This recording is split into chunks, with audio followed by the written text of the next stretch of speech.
आज हमें 23, 24 और 25 नवंबर में जो शिफ्ट हुई थी यूपीएसआई के एग्जाम की, उसमें जितने भी ज्योग्राफी और इन्वायरमेंट के क्वेश्चंस हैं जो पीवाईक्यूज हैं वो देखने हैं हमें। तो बिना किसी देरी के शुरू करते हैं। देखो, सबसे पहला सवाल जो इन्होंने डेमोग्राफिक ट्रांजिशन मॉडल से पूछा है। ठीक है, अगर आप मेरी पिछली वीडियो आगे देखोगे, ठीक है, तो मैंने उसमें आपको दिखाया, ये सारे सॉल्व करवा रखे हैं। वैसे ये क्वेश्चन इकोनॉमी का है और इकोनॉमिक ज्योग्राफी का भी है, तो इसलिए मैंने यहाँ पे आपको मेंशन कर दिया है।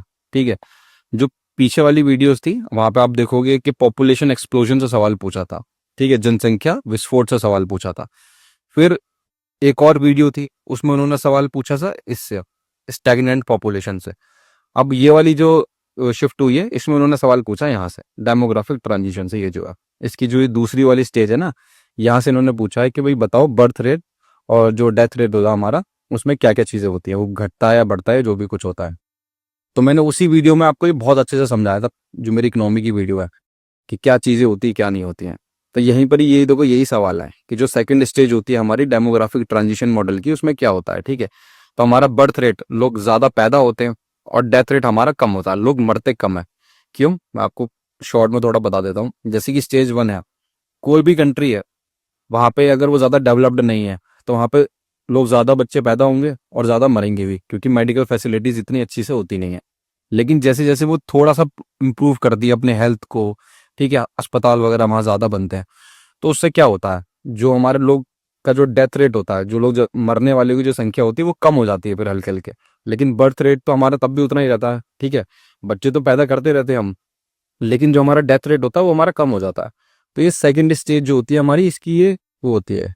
ठीक है, इसमें यही चीज़ देखने को मिलती है कि हमारा जो बर्थ रेट होगा वो हमारा बढ़ता रहेगा, लेकिन जो डेथ रेट होगा वो हमारा कम हो जाएगा। ठीक है, ये इकोनॉमी की वीडियो में मैंने बहुत अच्छे से एक्सप्लेन कर रखा है आपको, बस अभी मैं ऊपर ऊपर से ऐसे ही बता रहा हूँ, क्योंकि वहाँ सारी चीज़ें मैंने बता रखी हैं। ये जो पूरा स्क्रीनशॉट है ना, ये वहीं का ही है, इसमें और भी बहुत सारी चीज़ें मैंने बताई थी। नेक्स्ट क्वेश्चन देखते हैं। देखो, ये पूछा था उन्होंने, जो हमारा जो खरबूज तरबूज होता है, ठीक है, वो कौन से क्रॉपिंग सीजन में उगाया जाता है। तो फिर से मैं रेफरेंस देना पड़ रहा है मेरे को पिछली वीडियोस का, क्योंकि पीवाईक्यूज हैं। ठीक है, हर शिफ्ट में पूछे गए थे। तो वहां पे सवाल कैसे पूछा था उन्होंने, कि जो ये जायद की फसल होती है वो कौन सी ऋतु के दौरान होती है। ठीक है, तो मैंने आपको हमें बताया था कि ग्रीष्म ऋतु होती है हमारी, समर वाली तब होती है वो। वहीं पे मैंने आपको ये बोल दिया था कि देखो, ये कुछ क्रॉप्स हैं, कॉमन जायद क्रॉप्स हैं, इनको याद कर लो, जैसे वाटरमेलन, मस्क मेलन। ठीक है, ये सारी चीजें बता दी थी। और ये खरीफ और रबी के बारे में भी मैंने आपको बताया था कब कब वो होती हैं।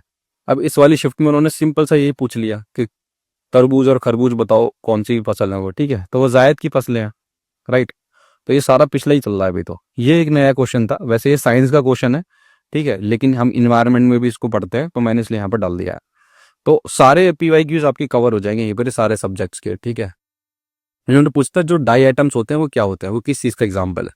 तो वायरस तो होते नहीं है, वो होते हैं एल्गी। ठीक है, क्या होते हैं, माइक्रोस्कोपिक एल्गी होती है, बहुत छोटे छोटे लेवल पर जो एल्गी होती है, ये फोटोसिंथेसिस करती है, समुद्र में पाई जाती है ये। ठीक है, अगर इसके बारे में थोड़ी बेसिक इन्फॉर्मेशन मैं दे दूं, तो जो इसकी वॉल होती है ना, ये पूरी बाहर की जो आउटर लाइनिंग है, इस सिलिका से बनी होती है, सिलिका की वॉल होती है। ठीक है, और बहुत छोटी होती है, ये तो हमने देख लिया। बाकी देखो, ये बहुत ही सिंपल टुच्ची सा सवाल मैं इसको बोलूंगा। ठीक है, कि वाटर प्लेनेट कौन सा है, कहाँ पे जो जल ग्रह जिसको बोला जाता है। अब हमारी अर्थ जो हमारी पृथ्वी है उसी को बोला जाता है, राइट। तो इसको भी तो क्या ही पढ़ना। बाकी ये एक अच्छा सवाल था, आप कॉमन सेंस इसको कर सकते थे, कि वो कौन सा उद्योग है, ठीक है, जो हमारे आधुनिक उद्योग की रीढ़ कहा जाता है, जिसको आधुनिक उद्योग की रीढ़ कहा जाता है, बैकबोन जिसे बोला जाता है हमारी मॉडर्न इंडस्ट्री को। तो क्या वो कपड़ा है, क्या वो चाय है या जूट है। तो आप खुद सोचो कि कपड़ा सारी इंडस्ट्रीज में यूज हो रहा है, कि चाय चाय पी के सारे वर्कर काम कर रहे हैं, या जूट से ही सारी चीजें काम काम हो रही हैं हमारी। अब इतना बड़ा बड़ा लिख रहा है, ठीक है, आयरन एंड स्टील बोल रहा, चिल्ला चिल्ला के बोल रहा है कि भाई मेरे को टिक कर दो। ठीक है, लोहा और इस्पात, क्योंकि देखो, लोहा हर इंडस्ट्री में यूज होता है। आपकी रेलवे उठा लो, ठीक है, दूसरी जितनी भी इंडस्ट्रीज हो गई आपकी, वहां पे आपका लोहा तो यूज होता है, स्टील वगैरह सारी यूज होती है। तो रीढ़ कौन सी हो गई हमारी, रीढ़ की हड्डी क्या हो गई, आयरन एंड स्टील हो गई ना। अब कपड़ा वपड़ा तो नहीं लगाओगे, सीधी सी बात है। अब ये अच्छा, काफी अच्छा सवाल है ये भी। ठीक है, डेड सी वाला, क्योंकि ये मोस्टली न्यूज में रहा होगा उस वक्त, तब इन्होंने पूछा होगा। ठीक है, लेकिन क्योंकि बाकी भी सी हैं ऐसे, तो उन पे क्यों नहीं पूछ लिया, इस पे क्यों पूछा। उसका कारण यही हुआ कि ये करंट अफेयर में उस वक्त होगा, राइट। इस सवाल क्या था, कि वो कौन सी सी है ऐसी, ठीक है, जिसमें सॉल्ट की मात्रा जो है बहुत ज्यादा है। ठीक है, सॉल्ट बहुत ज़्यादा है, और जिसकी वजह से जो स्विमर्स होते हैं, जो तैराक होते हैं, वो उस पर फ्लोट करते हैं, ऊपर तैरते रहते हैं। मतलब आपको अगर तैरना नहीं भी आता तब भी अगर आप इस समुद्र में जाओगे, डेड सी में जाओगे, तो आप डूबोगे नहीं। क्यों? क्योंकि उसमें खारे पानी की मात्रा बहुत ज़्यादा है, जो सॉल्ट है उसकी मात्रा बहुत ज़्यादा है।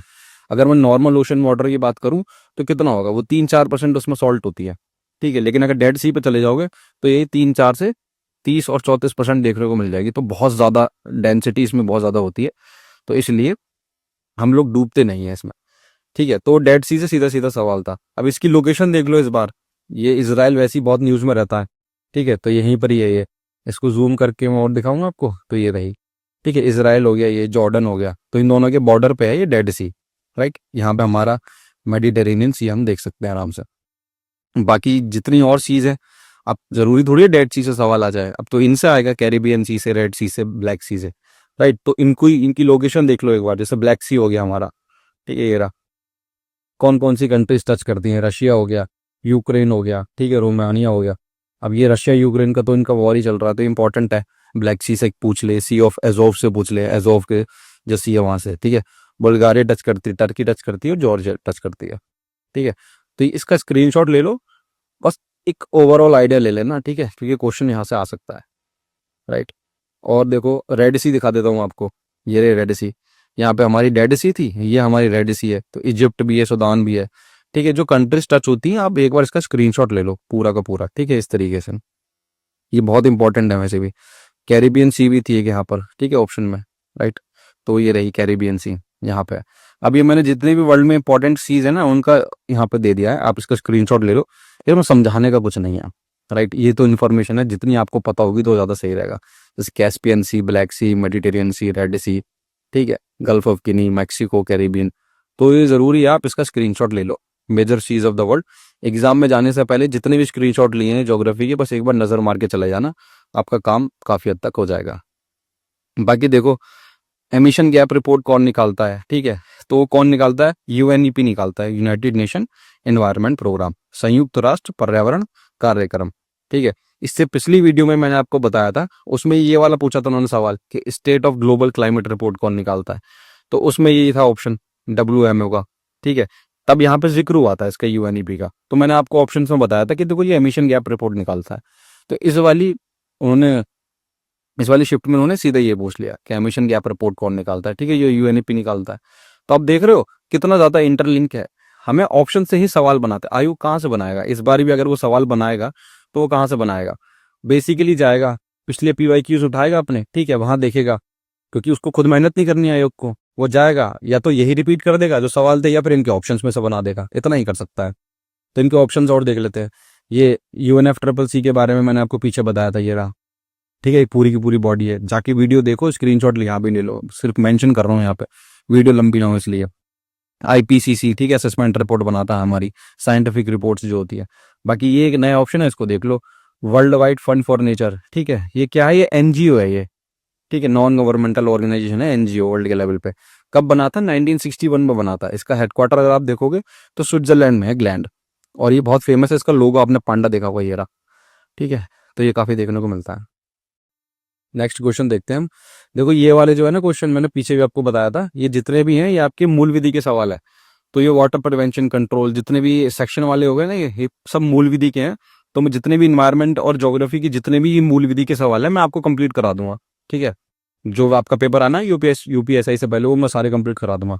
देखो ये भी मूल विधि का ही है, ठीक है। बाकी एक ये सवाल पूछा था कि ये रूल्स जो है नॉइज पोल्यूशन के, जो ध्वनि प्रदूषण होता है हमारा, ठीक है, तो वो किसके अंदर गवर्न होता है? तो ये हमारा अम्ब्रेला एक्ट है, इन्वायरमेंट प्रोटेक्शन एक्ट 1986, इसके अंडर होते हैं ये कब बनाया गया था इन्वायरमेंट प्रोटेक्शन एक्ट? जब आपने सुना होगा ना, वो भोपाल गैस ट्रेजेडी हुई थी 1984 में, उसके बाद इस एक्ट को लाए गए थे। तो ये अम्ब्रेला एक्ट है, उसके अंदर ये रूल्स बनाए गए हैं, noise pollution regulation and control rules. अब और कौन कौन से रूल्स है?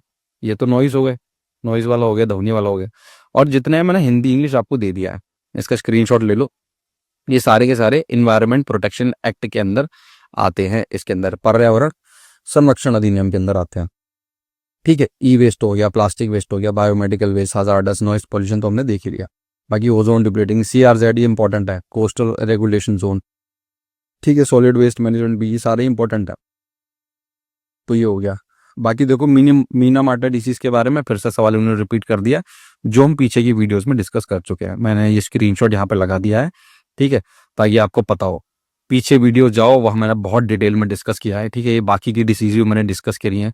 ये दो कॉन्सेप्ट भी मैंने आपको बताए थे, बायो एक्यूमुलेशन और बायो मैग्निफिकेशन के, जहाँ से सवाल बन सकता है मैंने सब कुछ डिस्कस कर दिया है। तो प्लीज पीछे की वीडियो जाके देखो, यहाँ टाइम वेस्ट करने से कुछ नहीं है कि मैं दोबारा से आपको सब चीज समझाऊं।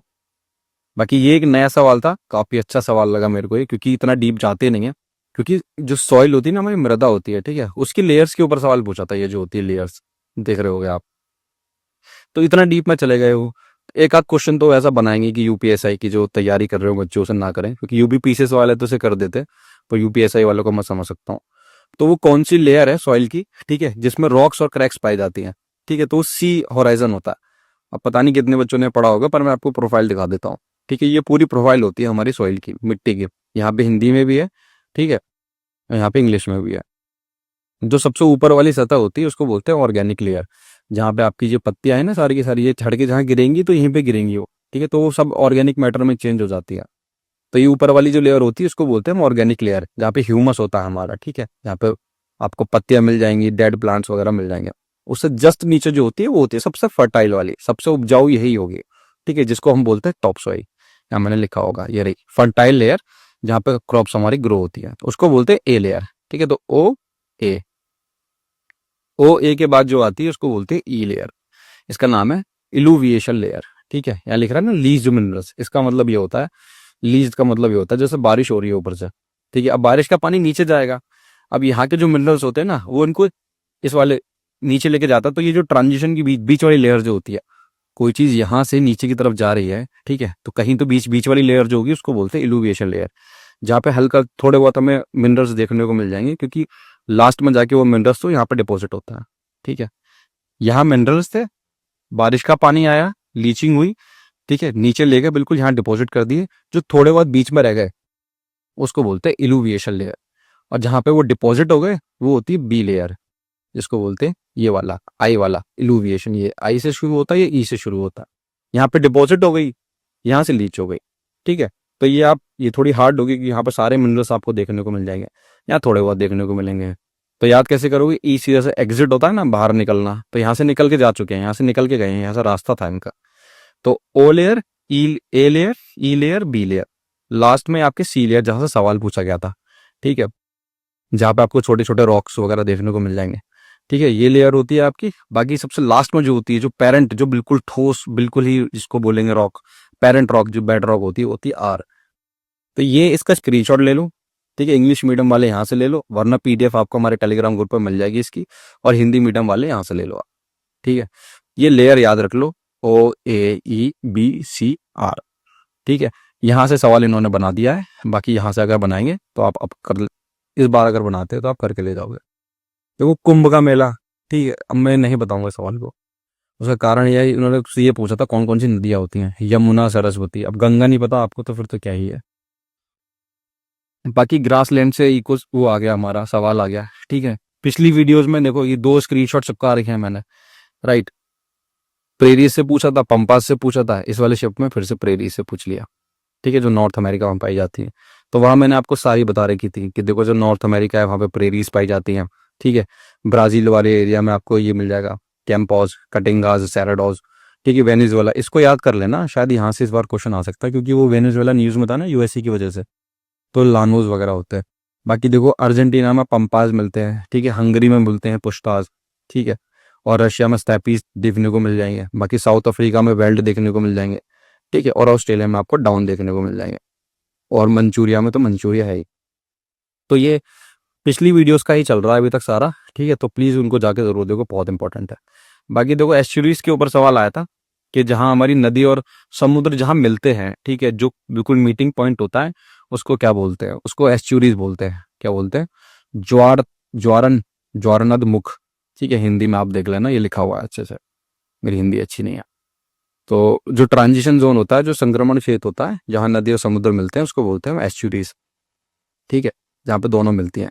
वो जो एरियाज होते हैं वहाँ पे आपको मैंग्रूव्स देखने को मिल जाएंगे, जो मैंग्रूव्स के पेड़ होते हैं ना, ठीक है, वो देखने को मिल जाएंगे। फिशिंग बहुत अच्छी होती है, मछली वहाँ पे बहुत अच्छी देखने को मिल जाएगी, सारा सेडिमेंट डिपोजिशन होता है, रिवर जा रही है, ठीक है, यहाँ पे समुद्र है तो सेडिमेंट तो लेके जाती है अपने साथ, तो डिपॉजिट करती हैं, ज़्यादा नहीं करती हैं पर फिर भी करती हैं, ठीक है। और बाकी के ये जो ऑप्शंस दे रखे हैं, ठीक है, ये देख लेते हैं। ये रेगिस्तान में देखने को मिलेंगे आपको जो बारकन्स जो है, ये ऑप्शन में दे रखा है ना, ये बरखान, ठीक है। हवा ऐसे चल रही है तो सारे के सारे इन्होंने इस तरीके से डिपॉजिट कर दिया आपकी सारी की सारी जो रेत थी, तो ऐसी कुछ शेप बन गई, उसका नाम दे दिया बरकान्स, राइट। अब ये ज़्यादा इरोड कर देती हैं, अगर खूब एयर कुछ ज़्यादा देर चल रही है और इरोड कर देंगी तो इस तरीके से कुछ शेप बन जाती है इनकी, ठीक है।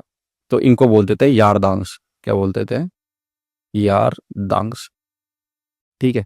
बाकी देखो ये जो लिख रहा है ना एरीट, ये ग्लेशियल डिपोजिशन, मतलब जो ग्लेशियर्स वगैरह होते हैं ना वहाँ पे आपको ये लैंड फॉर्म्स देखने को मिलेंगे, ठीक है। जैसे कि ये रहा एरीट, ये पहाड़ था पूरा इस तरीके से, तो ये वाला जो एरिया होता है इसका, ये वाला जो एरिया होता है, ठीक है, इसको बोलते हैं एरीड, ठीक है।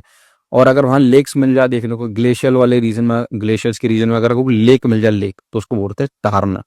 ये तो पीक हो गई इसकी, ठीक है, कोई दिक्कत नहीं है। बाकी ये देखो, ये लेक है, लेकिन ये जो वाली जो शेप है जिसमें ये लेक है यहाँ पर बनी हुई, उसको बोलते हैं कोरी, ठीक है। और बाकी हैंगिंग वैली भी होती है, यू शेप्ड वैली भी होती है, वाटरफॉल बनता है यहाँ पे, ये देख लेना आप एक बार। तो एस्चुरी ये रही, ठीक है, डेल्टा वगैरह हमारा बनता है वो सब है।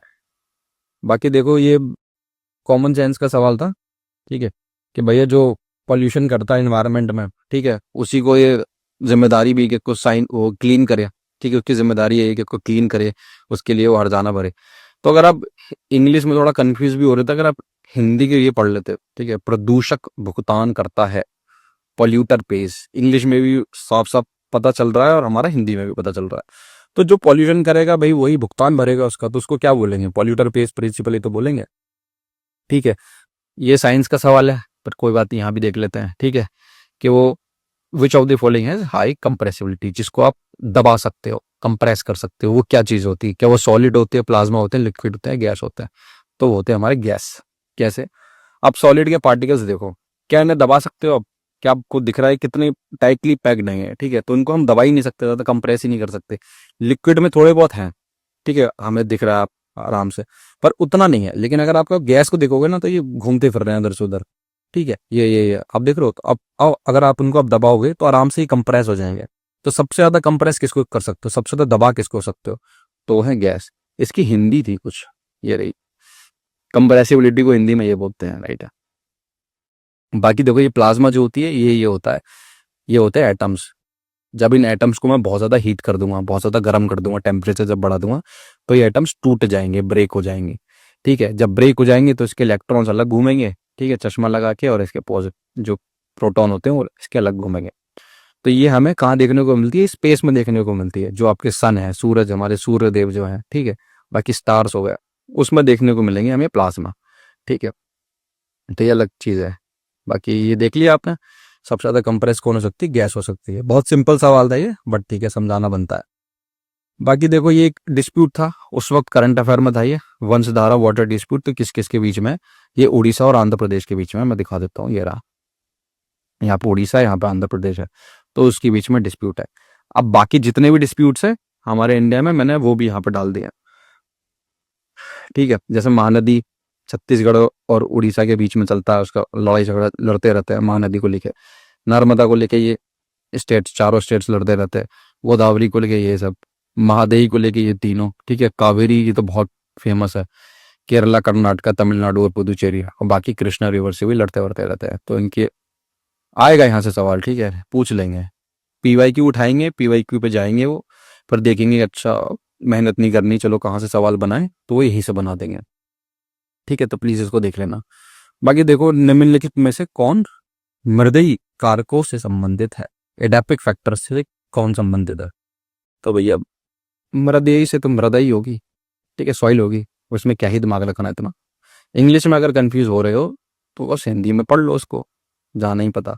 बाकी देखो वाइल्ड लाइफ प्रोटेक्शन एक्ट का सीधा सीधा सवाल, ये कब इनेक्ट हुआ था, 1972 में। अब जो मेरी पहली जो 12 नवंबर पर जो शिफ्ट हुई थी, मैंने उसमें आपको ही करवाया था, तो उसमें जिक्र हुआ था central zoo authority of India का। मैंने तब आपको बताया था कि 1992 में ये क्रिएट करी गई थी, और ये हुई किसके अंडर थी, ये वाइल्ड लाइफ प्रोटेक्शन एक्ट जो 1972 में आया था, ठीक है। 1972 में आया था आपका, तो मैंने आपको वहीं पे बताया था। अब इस वाली शिफ्ट में उन्होंने ये पूछ लिया कि देखो वाइल्ड लाइफ प्रोटेक्शन एक्ट कब आया था ये बता दो। तो देख रहे हो ना कितना इंटरलिंक है, ये मैंने स्क्रीनशॉट चिपका रखे हैं आप ही के लिए वहाँ पे। अब देखो मैंने और भी बॉडी बता रखी है, इस बार यहाँ से क्वेश्चन आ जाएगा, यहाँ से आ जाएगा, हिंदी इंग्लिश दोनों में दे रखी है। ठीक है, पुरानी वीडियो जरूर देखो जाके भाई, उससे काम नहीं फिर काम नहीं बनना वैसे। ठीक है, ये सारी की ये बॉडीज हो गई, ये बॉडीज हो गई, यहाँ से सवाल आएगा क्योंकि हम तो छोड़ ही नहीं रहे ना कुछ भी। बाकी एक एनवायरनमेंट में कॉन्सेप्ट होता है यूट्रोफिकेशन का, जल सुपोषण। ठीक है, नाम से पता चल रहा है सुपोषण, किसी चीज का अच्छा पोषण की क्वांटिटी इंक्रीज हो रही है। तो वो किसकी इंक्रीज हो जाती है, वो न्यूट्रिएंट्स होते हैं ना हमारे, उसकी क्वांटिटी इंक्रीज हो जाती है हमारे इसमें लेक वगैरह में। न्यूट्रिएंट्स की क्वालिटी इंक्रीज हो जाती है, जो हमारी मिली नाइट्रोजन और फॉस्फोरस होता है। तो जब न्यूट्रिएंट्स बढ़ जाएंगे तो ग्रोथ बढ़ेगी। ये हमारे ये पौधे वगैरह जो होते हैं, इनको किस चीज़ की ज़रूरत होती है, ये नाइट्रोजन चाहते हैं, फॉस्फोरस चाहते हैं, ये दोनों मिल जाते हैं तो इनकी बढ़िया इनकी ग्रोथ होती है। ठीक है, तो अब ये चीज़ इनको मिल जाएगी तो इनकी ग्रोथ बहुत ज़्यादा होगी। ग्रोथ बहुत ज़्यादा होगी, ये देख रहे हो ये क्या, अब खुद आइडिया लगाओ, इसके नीचे सनलाइट जा पा रही होगी, जो सूर्य की किरणें हमारी वो नीचे कहाँ जा पा रही होंगी, अब वो नीचे जा नहीं पाती हैं। फिर उसकी वजह से क्या होता है, नीचे ऑक्सीजन की कमी होती है। ठीक है, फिर जो नीचे वाले प्लांट्स होते हैं ये, ठीक है, बेचारे ये मरने लग जाते हैं। ये मरेंगे तो बैक्टीरिया आएंगे इनको डिकम्पोज करने के लिए, उनको और ऑक्सीजन की जरूरत होगी, वो और ऑक्सीजन लेंगे। ठीक है, तो जो नीचे का जो पूरा सिस्टम होता है ना वो खराब हो जाता है, तो सिस्टम बिगड़ हुआ है। ठीक है, ये सारा का सारा, तो फिर ये सही नहीं होता है जो यूट्रोफिकेशन होता है। सुनने में तो लगेगा कि अच्छा उसकी मात्रा बढ़ गई है न्यूट्रिएंट्स की, लेकिन वैसे खराब होता है। तो इस पूरी प्रोसेस को बोलते हैं यूट्रोफिकेशन। ठीक है, the process of enrichment of water bodies, पोषक तत्वों के साथ जल निकायों के संवर्धन की प्रक्रिया को क्या कहते हैं, उसको बोलते हैं हम यूट्रोफिकेशन। ठीक है, जल सुपोषण। ये आता कहाँ से है, नाइट्रोजन फॉस्फोरस, ये महान लोग जो है हमारे, ठीक है, इंडस्ट्री वाले, ये डालते रहते हैं बढ़िया मस्त फर्टिलाइजर, हम बहुत यूज करते हैं जो किसान वगैरह है। तो जितना भी पानी रन ऑफ होता है हमारा, ठीक है, वाटर रन ऑफ होता है, वो सारा का सारा यहाँ लेक्स में चला जाता है।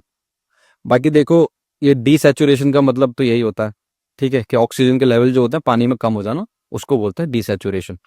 तो ये यूट्रोफिकेशन के बाद जो रिजल्ट आता है उसको बोलते हैं, प्रोसेस को नहीं, जो उसका रिजल्ट हुआ, जो उसका, ठीक है, क्या हो प्रक्रिया को नहीं, रिजल्ट को हिंदी में क्या बोलेंगे, जो भी बोलेंगे पता नहीं है। ठीक है, तो जो उसके लास्ट में देखने को मिला हमें बिल्कुल, उसको बोलते हैं डीसैचुरेशन। लेकिन जो प्रोसेस होती है, ठीक है, जो प्रक्रिया होती है, उसको बोलते हैं यूट्रोफिकेशन है। राइट, आप समझ ही होगा। प्लीज यार हिंदी के साथ थोड़ा एडजस्ट कर लेना मेरी। ठीक है, बाकी देखो ये जो ऑप्शन है लीचिंग वाला, मैंने ऊपर बताया था आपको, जो सॉइल वाला जो था ना, लेयर्स वगैरह जो थी, तो दिखा देता हूँ आपको। ये वाला जो था, यहाँ से लीच होकर जा रही थी ना, तो यहाँ से क्या था, बारिश का पानी नीचे लेके जा रहा था मिनरल्स को, तो वो यही होता है। मैंने फोटो लगा दी है यहाँ पे अच्छी सी, आप देख लेना, ये रही। तो जब बारिश का पानी नीचे लेके जा रहा है, ठीक है, इसी को बोलते हैं, प्रोसेस को बोलते हैं, इसको लीचिंग। मिनरल सारे हमारे नीचे चले जाते हैं। बाकी ये एक और टॉपिक, वो एक और ऑप्शन है हमारा सक्सेशन का, अनुक्रमण। ठीक है, तो इसको बोलते हैं इकोलॉजिकल सक्सेशन। ठीक है, सक्सेशन का मतलब होता है जब एक वे में, मतलब शुरू होती है चीजें फिर खत्म होती है लास्ट तक, पूरा दिखता है हमें कि हाँ इस चीज का शुरुआत से लेकर अंत तक कुछ हुआ है। जैसे सबसे पहले क्या होता होगा, खाली चट्टान होती होगी, बेयर रॉक होती होगी, ठीक है, उसके ऊपर फिर हमारे ये काई वगैरह आती होगी, मोसेस और लाइकेंस, फिर छोटी छोटी ग्रास उगती होंगी, फिर तो हमें झाड़ियाँ देखने को मिलेगी। ठीक है, फिर छोटे छोटे ट्रीज देखने को मिलेंगे, फिर हमें बड़े ट्रीज देखने को मिलेगी। तो आप देख रहे हैं ना, पूरा का पूरा जो इवोल्यूशन होता है, जो सक्सेशन होता है, तो ये इस चीज से रिलेटेड है।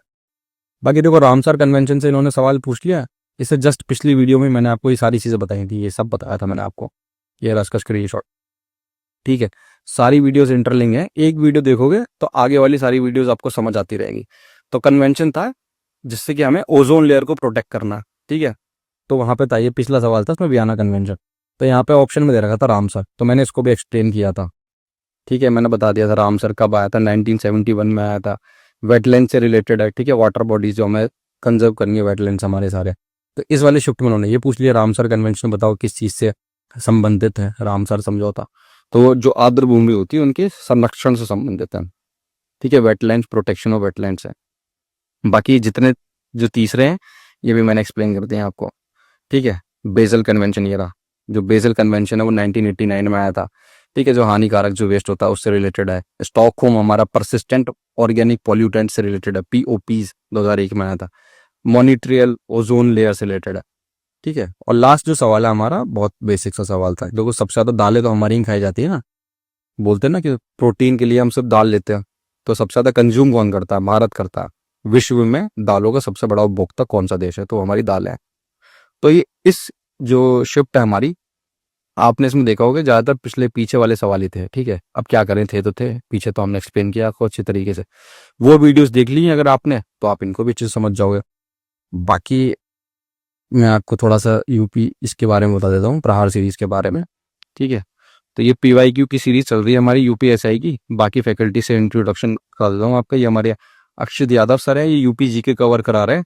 ठीक है, ये हमारे मोहित सिंह सर हैं, ये एसएससी सीपो क्वालिफाइड है, ये पॉलिटी वगैरह आपको पढ़ाएंगे। ये डॉक्टर प्राची हैं, ये एमबीबीएस है। ठीक है, तो ये आपको जितना भी साइंस का पोर्शन है वो कवर कराएंगे अच्छे से। ये मोहित यादव सर है, ये आपको मूल विधि वाला पार्ट करा रहे हैं, और आपको ये कराएंगे हिंदी। ठीक है, दोनों करवाएंगे। और बाकी ये जो संसार गौतम सर है हमारे, ये यूजीसी नेट क्वालिफाइड है, हिस्ट्री से पे हिस्ट्री के सवाल कराएंगे, और जितने भी मिसलेनियस सवाल होते हैं वो कराएंगे। ठीक है, ये हमारे यूपी पीसीएस निकाल रखा है मोहित यादव सर ने, और हमारा। ठीक है, ये हो गया। बाकी ये हूँ मैं। ठीक है, थोड़ी बहुत जानकारी मेरे बारे में पढ़ा लेते हैं हम अच्छे तरीके से। बाकी ये वीडियो अच्छी लगी हो तो देखो लाइक कर दो, चैनल को सब्सक्राइब कर दो। मिलते हैं नेक्स्ट वीडियो में। ठीक है, ये मैक्सिमम 2 वीडियोस में सारी की सारी खत्म हो जाएगी आपकी ज्योग्राफी और इन्वायरमेंट। ठीक है, फिर बाकी दूसरा कुछ देखते हैं क्या शुरू करना है हमें। तो बस मैक्सिमम 2 वीडियोस में हम इसको खत्म कर देंगे। ठीक है, थैंक यू सो मच।